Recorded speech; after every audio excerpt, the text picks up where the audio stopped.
When a relationship feels unstable, most men do the same thing. They lean in harder. Wrong, wrong, wrong, wrong. Wrong, wrong, wrong, wrong. They communicate more. They explain themselves. They try to fix the emotional temperature. Wrong again. And on paper, that looks like maturity. It looks emotionally intelligent even. But in reality, it does the opposite. It signals insecurity. The moment a woman pulls back slightly and a man scrambles for her clarity, he hands her the dominant position. You're a simp! He shows her that her mood controls his stability. Beta! From that moment on, the dynamic is altered. It's a sign of being a beta male. Even if neither of them consciously know it yet. Attraction does not grow from reassurance. Nope. It grows from steadiness, from a man who doesn't emotionally wobble every time the energy shifts. From someone whose behavior remains consistent whether things feel smooth or uncertain. You're goddamn right. This is what people misunderstand about tests. They're not schemes, they're not games, they're instinctive. A delayed response, a shift in tone, a little distance. She's watching. Does he stay grounded? Or does he start adjusting himself to regain approval? Most men fail here without even realizing that it's a test. They respond faster, they soften the boundaries, they try harder, and each time they do, attraction erodes.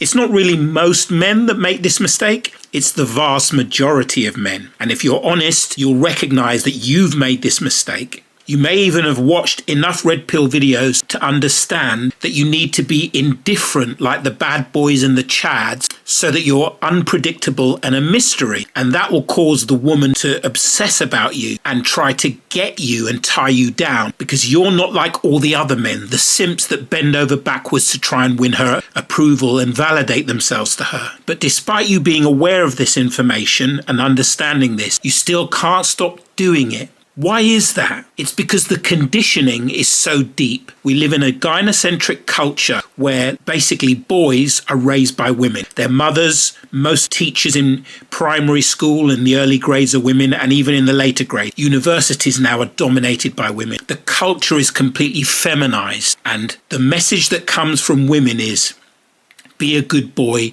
be nice, just be yourself, be kind and gentle and emotionally intelligent and blah, blah, blah. That's the way to get a girl. So we're programmed to seek a woman's approval. We're programmed to lean in when she pulls away. So in this video, I'll show you how to undo that programming. You have to go deep.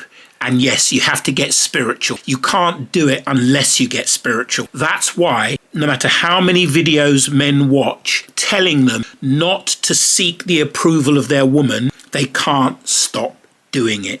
Because you don't go deep enough. You don't go into your spiritual power, your soul, the witness, which is the only level that you can overcome your programming at.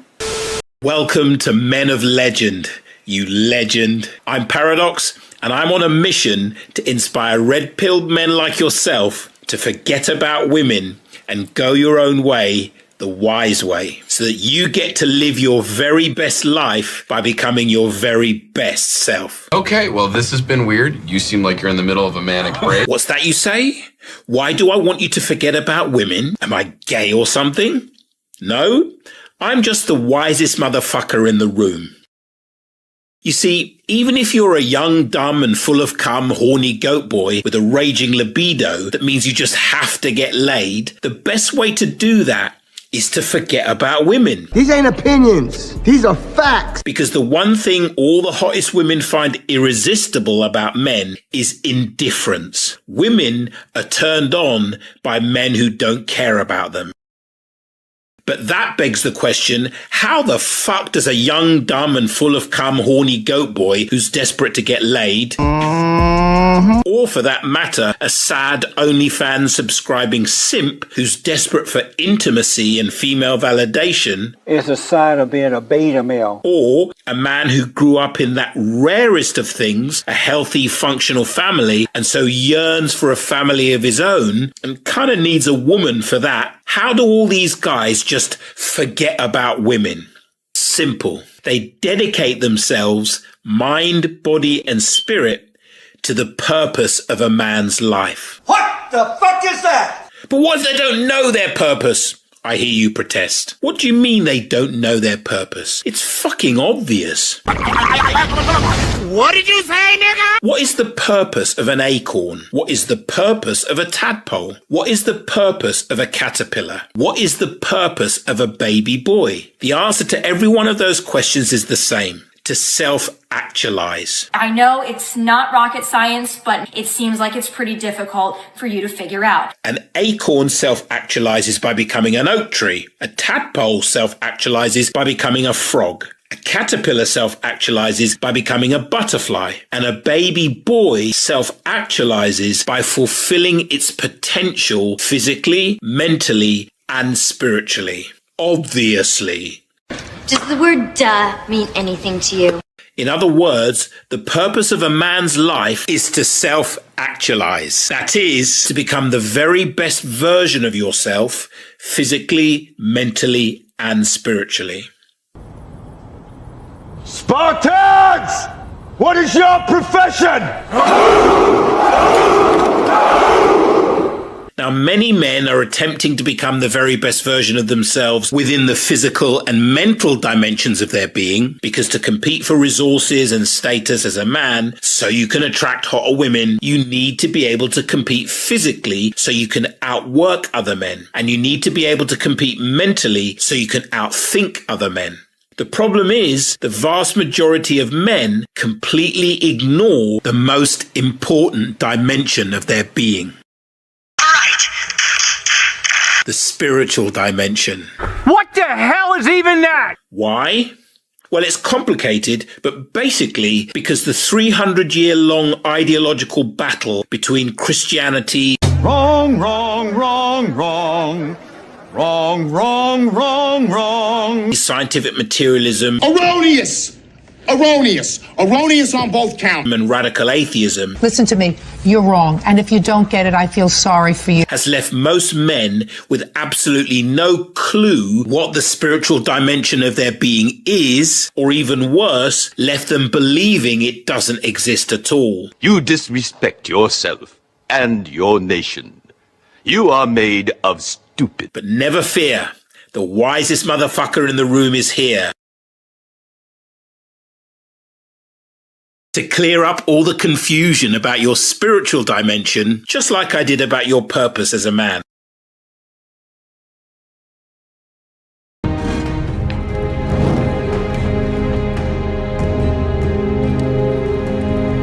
I will be your champion. The spiritual aspect of your being is the aspect that is the correct answer to the three most important questions in life. Who am I, really? Where am I, really? And why am I really here? Oh my God. I get it. Blood of my blood.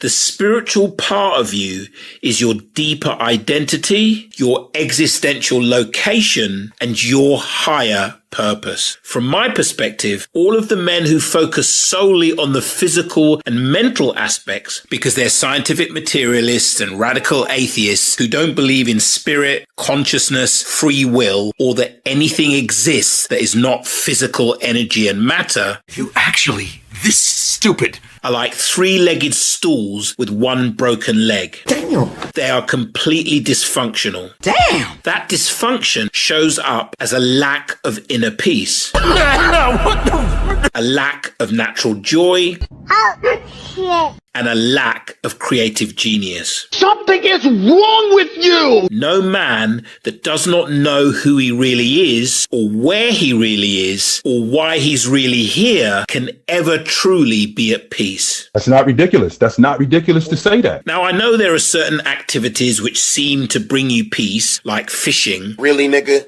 But any peace that requires you to do something to get it is a peace not worthy of the name. Correct. The whole point of peace is that it just is and requires no effort. Now listen! That's called motherfucking bars, nigga. You know nothing about that. True peace comes from knowing who you really are, where you really are, and why you're really here. Alright, I get it! I can see what he's doing. I can see it, I feel it.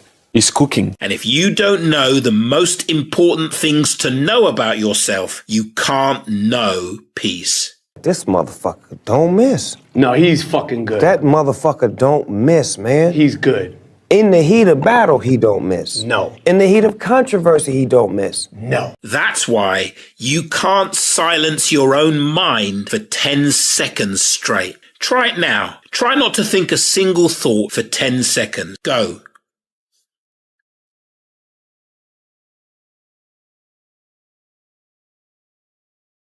See? You can't do it. How could you not see this coming? You have no inner peace. He's out of line, but he's right. Your peace is robbed by the voice in your head that never shuts up, that you think is you. Yep. That unconscious, compulsive thinking that robs you of your peace of mind is caused by the fact that you don't know who you really are, where you really are, and why you're really here. Please! Please! No! Now, don't get me wrong.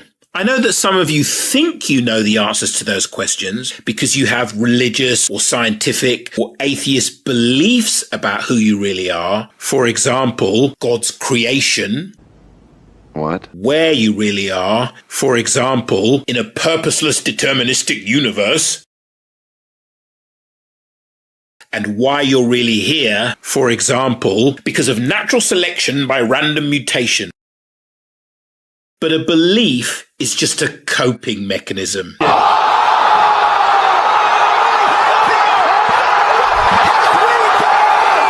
It's just a story you tell yourself about the nature of reality to cope with your fear of the unknown. You are so busted. You have no fucking idea who you really are, or where you really are, or why you're really here. And deep down in the places we don't talk about, that profound unknown that is sitting there in your belly during every waking moment, and plenty of your sleeping ones too, terrifies the fuck out of you. I really don't like you. Seriously. And that's why, despite your fervent religious, scientific and atheist beliefs that you can eloquently and passionately argue for and even convince yourself that you're right about. A bullshit? A bullshit? A bullshit.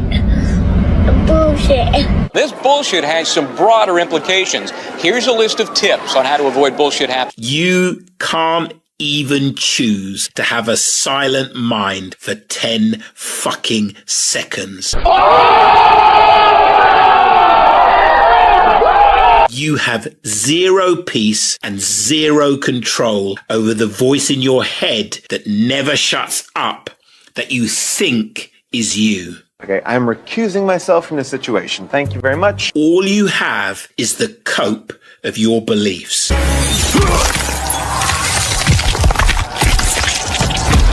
Fatality.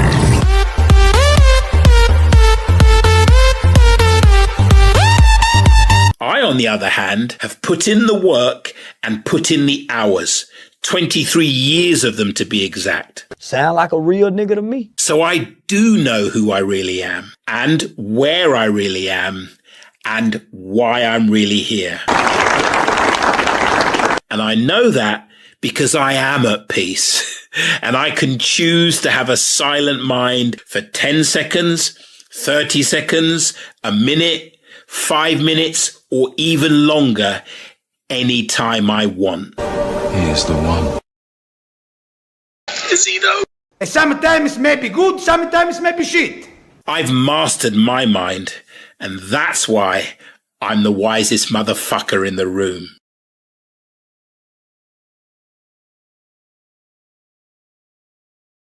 Now, whereas every baby boy has the same purpose to self-actualize, each baby boy also has a unique contribution to make to the species, just as each oak tree, frog, and butterfly is unique. That is your higher purpose, and you discover that along with your deeper identity and your existential location as you develop the spiritual dimension of your being. Which begs the question, if the purpose of a man's life is to fulfill your potential physically, mentally, and spiritually, and the spiritual dimension is your deeper identity, existential location, and higher purpose, how the fuck do you discover your deeper identity, existential location, and higher purpose? I thought you'd never ask. Surprise, motherfucker. The shit's chess, it ain't checkers. You do what adolescent boys from every human culture on the planet, apart from modern Western culture, it's not called the Matrix for nothing, have done to find their deeper identity, their existential location, and their higher purpose for 300,000 years. You embark on your hero's journey initiation into your deeper identity, existential location, and your higher purpose. And that's why I'm on a mission to inspire red-pilled men to forget about women and go your own way, the wise way, the hero's journey initiation way, so that you get to live your very best life by becoming your very best self. Click the link in the description to discover the hero's journey initiation for a grown-ass man. I'm a grown-ass man. Self-mastery. I'm a grown-ass man. You sure about that? You sure about that? I'm a grown-ass man!